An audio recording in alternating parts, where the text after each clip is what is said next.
ओम अज्ञानतिमिरन्धस्य ज्ञानाञ्जनशलाकया चक्षुरुन्मिलितं येन तस्मै श्रीगुरुवे नमः। नमो ओम विष्णुपदाय कृष्णप्रेष्ठाय भूतले श्रीमते भक्तिवेदांत स्वामिने इति नामिने।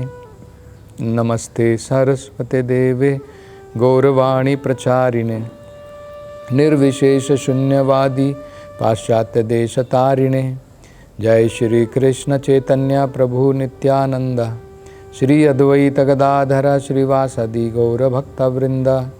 हरे कृष्णा कृष्ण कृष्णा हरे हरे, हरे राम राम राम हरे हरे। हरे कृष्णा। तो यमराज जी अब अगले 2 श्लोकों में पूरा सारांश बताते हैं भागवत धर्म का मतलब क्या है, भागवत धर्म कैसे प्रारंभ होता है, भागवत धर्म परम धर्म क्यों है, इस विषय में जो है वो बताते हैं। तो बड़े सुंदर श्लोक हैं, देखिए वो क्या कहते हैं। एतावान एव लोके अस्मिन् पुंसां धर्मः परः स्मृताः भक्ति योगो भगवती तन्नाम ग्रहण आदिभिः। एतावान एवे लोके अस्मिन्, इस लोक में, लोके अस्मिन्, इस लोक के अंदर में ये जो भक्ति का मार्ग है, भागवत जो धर्म है, पुंसाम, ये केवल मनुष्य मात्र के लिए नहीं है, जितने भी जीव हैं, जब हम भगवान के नाम का जप करते हैं, उच्चारण करते हैं, बाकी जीव, पेड़ पौधे, पशु पक्षी, सबको फायदा पहुंचता है। ये जो भगवत का नाम है, इसके अंदर में इतनी आध्यात्मिक ताकत है कि पशु पक्षियों के हृदय को भी शुद्ध कर सकती है। तो इसलिए वो कह रहे हैं पुंसाम धर्म परः स्मृताः। ये बताया गया है कि यही परम धर्म है, भागवत धर्म ही परम धर्म है। भक्ति योगो भगवती। और ये क्या है, भागवत धर्म का मतलब क्या है? हम लोग सोचेंगे आप कह रहे हैं भागवत धर्म, भागवत धर्म। भागवत धर्म का मतलब क्या होता है? भागवत धर्म का मतलब है भक्ति योगो भगवती। भक्ति योग के द्वारा जब हम भगवान की उपासना करते हैं, वही भागवत धर्म है। फिर प्रश्न होगा भागवत धर्म प्रारंभ कैसे होता है? अब ये भी बता रहे हैं कि भागवत धर्म प्रारंभ कैसे होता है। तन्नाम ग्रहण आदिभिः, प्रारंभ होता है भगवान के नाम का श्रवण और कीर्तन करने से। तन्नाम, तन्नाम मतलब भगवत का नाम, भगवान का नाम। ग्रहण आदिभिः, उसका उच्चारण करके, श्रवण करके ये भागवत धर्म जो है प्रारंभ होता है। तो ये बताया है कि भागवत धर्म का मतलब क्या होता है। तो जैसे हमने इससे पहले एक चर्चा की थी कि भागवतम के अंदर से परधर्म को छोड़ करके बाकी धर्मों का कोई कर्म क्या है, ज्ञान क्या है, योग क्या है, उसका कोई वर्णन नहीं किया गया है। भागवत में शुद्ध केवल भागवत धर्म का वर्णन किया है। तो उसमें कहा है, भागवतम में बताया है, पूरी मानवता के लिए सवै पुंसाम परो धर्मो, सबके लिए, सारी मानवता के लिए परम धर्म क्या है? यतो भक्तिर अधोक्षजे, भगवान अधोक्षजा, भगवान कृष्ण, उनका एक नाम अधोक्षजा है। तो सवै पुंसाम परो धर्मो यतो भक्तिर अधोक्षजे। और ये भक्ति कैसे होनी चाहिए? भगवान अधोक्षजा के प्रति भक्ति, उसके लक्षण कैसे होने चाहिए? क्या हमें भक्ति करनी चाहिए कि हे भगवान मैं आपकी भक्ति कर रहा हूँ, मैंने इतने दिन आपका व्रत रखा है, मैंने इतने दिन आपका कीर्तन किया है, भजन गाए हैं, इसके बदले में मुझे कुछ प्रदान कीजिए, मुझे कुछ धन दौलत संपत्ति प्रदान कीजिए, मृत्यु के बाद मैं स्वर्ग लोकों की यात्रा करना चाहता हूँ, मैं उधर पहुँच जाऊँ। तो ये भागवत धर्म नहीं है। भागवत धर्म का मतलब है पूर्ण रूप से शुद्ध धर्म, उसमें कोई लेन देन नहीं है। जो लेन देन होता है वो शुद्ध धर्म नहीं है, वो भागवत धर्म नहीं है, उसे कैतव धर्म कहते हैं, चीटिंग रिलीजन। जैसे हम जो है अगर सोचें, अपने जीवन में भी विचार करके सोचिए,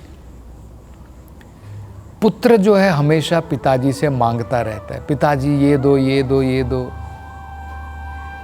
पिताजी जब प्रसन्न होता है, जब पुत्र कहता है पिताजी आप तो मेरे पिताजी हैं, मुझे आपसे मांगने की ज़रूरत ही नहीं है, क्योंकि बिना मांगे भी आप प्रेम से मेरी सारी ज़रूरतें पूरी करते हैं, जो मेरे लिए अच्छा आप देते हैं, तो मुझे कुछ मांगने की ज़रूरत ही नहीं है। अब जैसे उदाहरण के तौर पर कई बार बच्चा जो है पिताजी से कहता है पिताजी मुझे मोबाइल दिलाओ, मुझे मोबाइल दिलाओ। तो पिताजी को क्या देना है उन्हें पता है। कई बार बच्चा जिद करके कुछ पूछता है जो उसके लिए अच्छा नहीं, फिर भी पिताजी को देना पड़ता है। तो ये लेन देन हो जाता है। जब वही पुत्र, वही संतान जब मैच्योर हो जाती है तो पिताजी से कहते पिताजी आपने तो मुझे सब कुछ दिया है, अब मैं आपकी कुछ सेवा करना चाहता हूँ, मुझे आपसे कुछ नहीं चाहिए। ये प्रेम होता है। तो भगवत प्रेम भी शुद्ध होता है, कुछ लेन देन नहीं कि भगवान मैंने आपका व्रत किया है, मैंने आपकी उपासना की है, इसके बदले में मुझे मोक्ष चाहिए, इसके बदले में मुझे कुछ अर्थ चाहिए, वो नहीं है। तो ये भागवत धर्म का, शुद्ध धर्म का मतलब यही है। वो यही बता रहे हैं कि भागवत धर्म जो है सवई पुंसाम परो धर्मो यतो भक्तिर अधोक्षजे। ये भागवत धर्म के लक्षण क्या हैं? अप्रतिहता, मतलब इसका कोई कारण नहीं है, मैं इसलिए भगवान की उपासना करता हूं। अहेतुकी, अप्रतिहता, और इसमें कोई बाधा नहीं आने वाली है। हम जब भगवान की उपासना करते हैं, भगवान की अगर हम भक्ति में, शुद्ध भक्ति में लगे हैं, इसे कोई नहीं रोक सकता है। दुनिया की कोई भी बड़ी सी बड़ी विपदा भगवान की भक्ति को नहीं रोक सकती है। प्रहलाद महाराज ने जो भक्ति की, उसके असुर पिता हिरण्यकशिपु ने बहुत प्रयास किया कि प्रहलाद को असुर बना दूं, उसकी भक्ति को तोड़ दूं, लेकिन वो संभव नहीं हो सका, क्योंकि भगवान की शुद्ध भक्ति उस प्रकार की है, अप्रतिहता, बिना रुकावट के चलती रहती है। अहेतुकी, इसका कोई कारण नहीं है कि मैं इस कारण से आपकी भक्ति कर रहा हूं, बस प्रेम के द्वारा। ये जो है शुद्ध भक्ति के लक्षण है। और ये कहाँ से प्रारंभ होती है? वही वो कह रहे हैं, तन्नाम ग्रहण आदि भी। ये प्रारंभ होती है भगवान के नाम से। भगवान की भक्ति प्रारंभ होती है जीभ से। सेवोन मुखे ही जिह्वादौ। भक्ति हाथ पांव से पहले प्रारंभ नहीं होती। हाथ पांव भी भगवान की सेवा में लगाने हैं, लेकिन प्रारंभ होती है जीभ से। जिह्वादौ, जिह्वा से प्रारंभ। कैसे? जीभ के दो काम होते हैं, एक तो बोलना। तो इस जीभ के द्वारा जब हम भगवान के नाम का जप करते हैं, और इसी जीभ के द्वारा जब हम भगवत प्रसाद ग्रहण करते हैं, ये भक्ति से इसकी प्रारंभ है। बाद में और बहुत सारी चीज़ें हैं। जब हम भगवान के नाम का सही प्रकार से उच्चारण करेंगे, बढ़िया प्रकार से श्रवण करेंगे, और क्या क्या आएगा हमें समझ में, भगवान के रूप का ज्ञान हमें प्राप्त होगा। भगवान की लीलाओं का ज्ञान प्राप्त होगा, तो बाकी सब चीज़ें आ जाएंगी। रूप भी आ जाएगा, भगवान की लीला, भगवान के गुणों, सब चीज़ें हमारे हृदय के अंदर में प्रकाशित हो जाएगी। इसलिए तो कहा नाम आदि भी ही, नाम से प्रारंभ होता है, बाद में भगवान के दर्शन होंगे, साक्षात उनके रूप के दर्शन हो जाएंगे। भगवान के क्या गुण है, भगवान की क्या लीलाएं हैं, सब हमें जो है पता चल जाएगा। और अगर ये सब हमें पता चल गया तो ये तो भगवत गीता में बताया है कि दोबारा हमें संसार में जन्म लेने की जरूरत ही नहीं पड़ेगी। जन्म कर्म च में दिव्यम एवं यो वेत्ति तत्वतः त्यक्त्वा देहम पुनर्जन्म ना इति मामेति सो अर्जुना। भगवान ये भगवत गीता में कहते हैं कि जो व्यक्ति मेरे जन्म मेरे कर्म के बारे में सही प्रकार से तत्व में जिसने समझ लिया है, उसकी तो मुक्ति हो गई, उसे दोबारा संसार में आने की कोई ज़रूरत नहीं पड़ती है। तो ये बहुत बढ़िया बात है।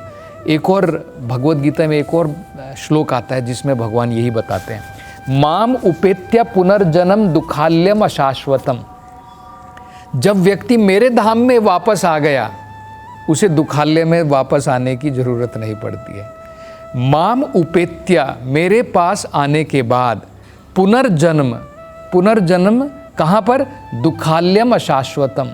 ये भौतिक संसार जो दुख का घर है और जो टेम्परेरी है, अशाश्वतम मतलब जो शाश्वत नहीं है, टेम्परेरी है, यहाँ पर पुनर्जन्म लेने की ज़रूरत नहीं पड़ती है। तब कहाँ जाता है वो भी बताया है, नापनुवंती महात्मनः समसिद्धि परमाम गतः। ये महात्मा परम गति की प्राप्ति करते हैं। तो ये भगवत गीता में बताया। अब अगले श्लोक में यमराज जी कहते हैं, नाम उच्चारण महात्मयम। हे मेरे सेवकों, हे यमदूतों, जरा देखो भगवान के नाम की महिमा को देखो। वो बता रहे हैं, उनको संबोधित करके कह रहे हैं, नाम उच्चारण महात्मयम। जरा समझने का प्रयास करो भगवान के नाम की क्या महिमा है, समझने का प्रयास करो। हरे पश्यतः पुत्र कहा, तुम मेरे पुत्र के बराबर हो। उनके जो सेवक हैं यमराज जी कह रहे तुम मेरे पुत्र के बराबर हो। पश्यता, भगवान के नाम की महिमा को देखो, समझो, अनुभव करो। कैसे समझो? कह रहे हैं, अजामिलो अपि ये नेवा। इस नाम का जप करके, इस भगवत नाम का जप करके, मृत्यु पाशाद अमुच्यता। मृत्यु के पाश से तुम गए थे, उसको लेकर आने के लिए, उस पाश से, मृत्यु के पाश से भी अजामिल को छुटकारा मिल गया। जरा देखो भगवान के नाम की महिमा कितनी है। ये कह रहे हैं यमराज जी, अपने यमदूतों को बता रहे हैं कि तुम्हें समझ में नहीं आएगा ये परम धर्म क्या है।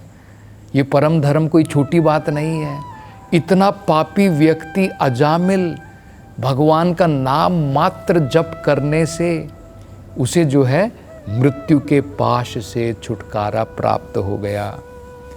तो कई बार हम लोग सोचते हैं कि भाई नाम की क्या महिमा है, क्या नहीं है, हमें तो कुछ पता नहीं है। ये जो अजामिल की कथा है, जो सुखदेव गोस्वामी जी बता रहे हैं, ये अजामिल की कथा, ये प्रूफ है, ये साक्षात प्रूफ है कि किस प्रकार से व्यक्ति जो है भगवत नाम के द्वारा, भगवत नाम के उच्चारण के, कीर्तन के, श्रवण के द्वारा बड़े से बड़े कष्ट से उसका निवारण हो सकता है। इससे बड़ा प्रूफ हमको क्या चाहिए? जरा सोचिए। तो कौन बुद्धिमान व्यक्ति है ये सब समझने के बाद में भी अगर वो भगवत नाम, भगवान के नाम को प्रेम से नहीं जपेगा? कौन मूर्ख व्यक्ति है?